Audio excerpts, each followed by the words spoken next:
আসসালামু আলাইকুম, কেমন আছেন আপনারা সবাই? আমি মোহাম্মদ ইনামুল ইসলাম আছি মালয়েশিয়া থেকে।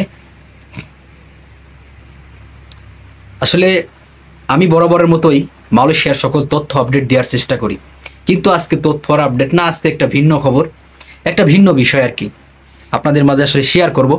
এটা খুবই দুঃখজনক এবং খুবই বেদনাদায়ক আর কি। আপনারা আমার স্ক্রিনটা লক্ষ্য করেন, আমার স্ক্রিনের ঠিক ডান পাশে দেখেন একটা লোকের ছবি দেখা যাচ্ছে। আসলে এই ছবি নিয়েই আজকের এই কথা আর কি, এবং এই ভিডিওটা।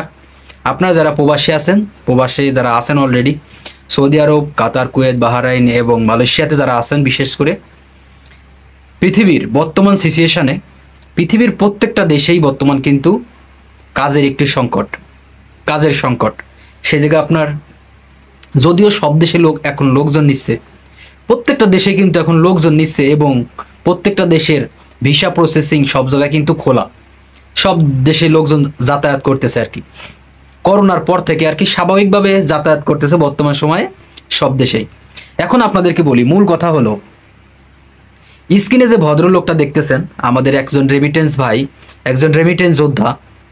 তিনি ইটালি প্রবাসী, তিনি একজন ইটালি প্রবাসী, যেখানে কিনা, যে দেশটা কিনা হাজারো যুবকের স্বপ্নের দেশ, হাজারো যুবকের কাছে যে দেশটি স্বপ্নের, সেই দেশটির নাম হলো ইটালি।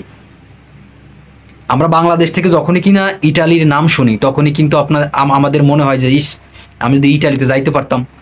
এটা হচ্ছে বাংলাদেশিদের একটা, বাংলাদেশি যুবকদের একটা বড় স্বপ্ন।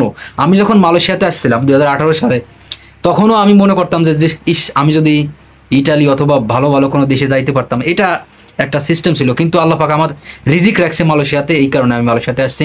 যাই হোক, ব্যাপারটা এটা না, ব্যাপারটা হলো, স্ক্রিনে যে ভদ্রলোক দেখতেছেন, তিনি একজন ইটালি প্রবাসী। দীর্ঘ 7 মাস আগে তিনি ইটালিতে যান।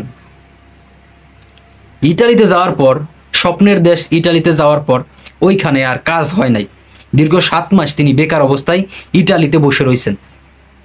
ফ্যামিলিতে লাখ লাখ টাকা খরচ করে গেছেন, বাবার জমি বেচছে, মার স্বর্ণ অলংকার বেচছে, পরিবারের আরও অনেক সব কিছু বেচে লাখ লাখ টাকা খরচ করে ইটালিতে গেছে।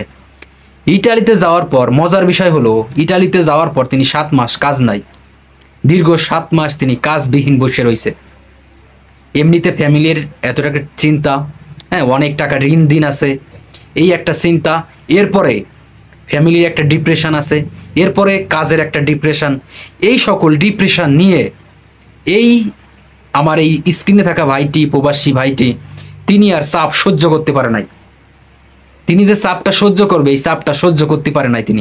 তিনি কি করছেন, এমন একটা ডিসিশন নিয়েছেন যে যা, আমি আর এই দুনিয়ার বুকে থাকবো না, আমি আর এই দুনিয়ার বুকে থাকবো না, আমি একটা ডিসিশন নিয়েই নেব। ঠিক তাই তিনি নিয়েছেন, এবং ডিসিশন অনুযায়ী তিনি কাজ করছেন, তিনি গলায় দড়ি নিয়েছেন। এই কাজটা আমি মনে করি ঠিক হয়নি, তারপরেও এটা বিশাল বড় একটা ডিপ্রেশন, বিশাল বড় একটা চিন্তার বিষয়, এবং বিশাল একটা ভাবার বিষয়। বর্তমান সিচুয়েশানে যে সকল দেশে কাজ কাম নাই, সেই সকল দেশে যত প্রবাসী আছে, তাদের একটা ডিপলি থিঙ্কিং করে।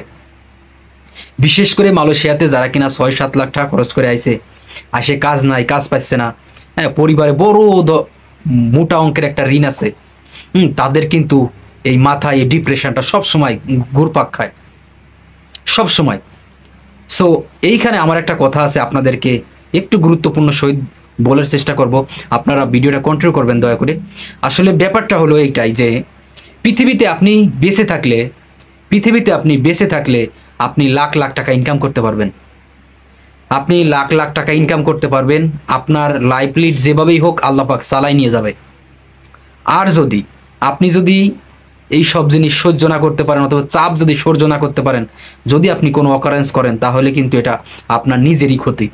আজকে আপনি যেভাবেই হোক যে কোনো একটা কাজ যদি এইভাবে দুনিয়ার থেকে বিদায় নিয়ে এনেছেন, এইটা কিন্তু আপনার পরিবার হয়তো বা 1 মাস, 2 মাস, 3 মাস, 4 মাস, এর বেশি কিন্তু আপনাকে মনে রাখবে না। হয়তো আপনার মা বাপ হাইয়েস্ট, হ্যাঁ, না হলেও 4-5 বছর মনে রাখবে। এরপরে আপনার আত্মীয় স্বজন যারা আছেন, এরা 6-7 দিনে, 1 মাসের ভিতরেই আপনাকে ভুলে যাবে। সো এই কারণে আমি বলবো, বিশ্বের আনাচে কানাচে যেই জায়গায় আমার প্রবাসী ভাইরা আছে, আগে নিজেকে ভালোবাসুন, নিজেকে ভালোবাসুন।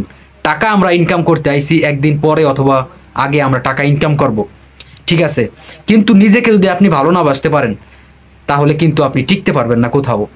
আপনার এই দুনিয়ার বুকে আপনি কোথাও টিকতে পারবেন না যদি আপনি নিজেকে ভালো না বাসেন। আমার অনেক ভাই ডিপ্রেশনে আছে এই মুহূর্তে, আমি জানি মালয়েশিয়াতে হাজার হাজার ভাই ব্রাদার আমার ডিপ্রেশনে আছে, কাজ কাম নাই, পরিবারের ঋণ করে আইছে। আমি তাদেরকে বলবো ভাই একটু ধৈর্য ধরেন, আপনার একটু ধৈর্য ধরেন, নিজেকে ভালোবাসুন। ফ্যামিলি এইগুলা আল্লাহ পাক চালাই নিবে ভাই। আপনি ঋণ করে আইছেন, ঋণ একদিন শোধ হবেন। তবে যদি আপনি কোনো ভুল ডিসিশন নিয়ে নেন, সেই সংশোধন জীবনও হবে না এবং সেখান থেকে আপনি জীবনও ফিরে আসতে পারবেন না। এই কারণে আমি বলবো আমার প্রবাসী ভাইরা যেখানে আছে, আজকের এই ভিডিওটা যারা দেখতেছে, প্লিজ দয়া করে আপনার ভিডিওটা শেয়ার করে দেবেন যাতে সবাই জানতে পারে। আমার স্ক্রিনে থাকা এই ভাইয়ের মতো আপনারা এইসব ডিসিশন নেবেন না। ইটালির মতো জায়গাতে কাজ কাম নাই, সেই জন্য সে এই ডিসিশন নেছে। সো আমি বলবো আপনাদেরকে পার্সোনালি, আমি বলবো আমার এই 7-8 বছরের প্রবাস অভিজ্ঞতা থেকে আমি বলবো, আগে নিজেকে ভালোবাসুন, নিজেকে আগে ভালো জায়গা রাখুন। তা না হলে আপনি জীবনেও অন্য কারো উপকারে আসতে পারবেন না। আশা করি বুঝতে পারছেন ব্যাপারটা। আগে নিজেকে ভালোবাসতে হবে, নিজেকে ভালোবাসতে হবে ভাই। তাছাড়া কিন্তু এই দুনিয়ার বুকে অন্য কেউ আপনাকে ভালোবাসবে না। এই কারণে আমি বলবো ভুল ডিসিশন নেওয়ার আগে, এইসব ডিসিশন নেওয়ার আগে একবার ভাবুন, নিজেকে ভাবুন, নিজেকে নিয়ে ভাবুন আমি মনে করি। না হলে কিন্তু আসলে খারাপ হবে। আশা করি বুঝতে পারছেন ব্যাপারটা। আর ভিডিওটা শেয়ার করে দেবেন যাতে সবাই জানতে পারে। অবশ্যই আমি আপনাদের কাছে রিকোয়েস্ট করি ভিডিওটা শেয়ার করে দেবেন যাতে সবাই জানতে পারে এইসব বিষয়ে। ধন্যবাদ, সবাই ভালো থাকবেন। আর চ্যানেলে নতুন হলে অবশ্যই চ্যানেলটি সাবস্ক্রাইব করে রাখবেন। দেখা হবে পরবর্তী কোনো ভিডিওতে। ততক্ষণ পর্যন্ত ভালো থাকুন, সুস্থ থাকুন। আল্লাহ হাফেজ।